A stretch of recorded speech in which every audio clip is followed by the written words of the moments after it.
மாப்பிள்ளை வருதான் போட்டிருக்கிற சட்டை ஏன் அதுன்னு. அது மாதிரி மத்திய அரசாங்கம் நிறைய திட்டங்களை கொண்டு வருதான், அதுக்கு இவர் பணம் கொடுக்குறாரா மாநில அரசாங்கம். நீங்கள்லாம் படையப்பா சினிமா பார்த்துருப்பீங்க. அதில் ஒரு காட்சி வரும், மாப்பிள்ளை அவர் தான், ஆனால் அவர் போட்டிருக்கக்கூடிய சட்டை என்னோடதுன்னு அதில் ஒரு டைலாக் வரும். அதுபோல தான் ஒன்றிய அரசு பெயரான திட்டங்களுக்கும் நாம நிதி கொடுத்துட்டு வரோம். யார்கிட்ட காதில் பூ சுற்றுற வேலை. உங்களுக்கு தெரியுமா என்ன திட்டம் இதுன்னு? 100 நாள் திட்டம்னு வச்சுருக்காங்க. கொடுக்குறவன் மத்திய அரசாங்கம். 200 கொடுத்துக்கிட்டு இருந்தால் இப்போ 300 நம்ம ஆக்கியிருக்கான். ஒவ்வொருத்தருக்கும் போய் சேர்ற பணம் எவ்வளவு சொல்லுங்கள். உங்கள் கட்சிக்காரன் எவ்வளவு உருவுறான் அப்படின்னு சொல்லுங்கள்.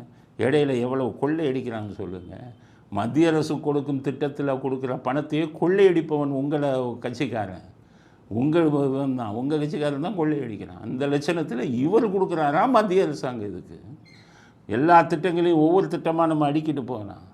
ஜிஎஸ்டி என்ன, மத்திய அரசாங்கம் தான் வரி போடுறான், அதில் உங்களுக்கு பிரித்து கொடுக்குறான். எவ்வளவு கொள்ளையடிக்கிறீங்க ஜிஎஸ்டியில் மத்திய அரசாங்கம் பேர் சொல்லி கெட்ட பேராக அவன் வாங்கிட்டு போகிறான்.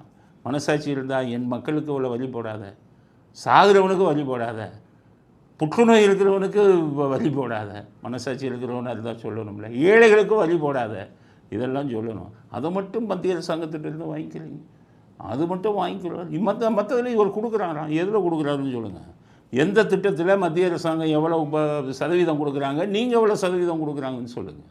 மத்திய அரசு திட்டத்திலிருந்து உங்கள் கட்சிக்காரனை வைத்து கொள்ளையடித்து கொண்டிருக்கும் உங்களுக்கு மத்திய அரசாங்கத்திலிருந்து வர்ற வர்ற திட்டங்களுக்கு நாம் பணம் கொடுக்குறோம்னு பச்சை பொய்யை சொல்கிறார் ஸ்டாலின்.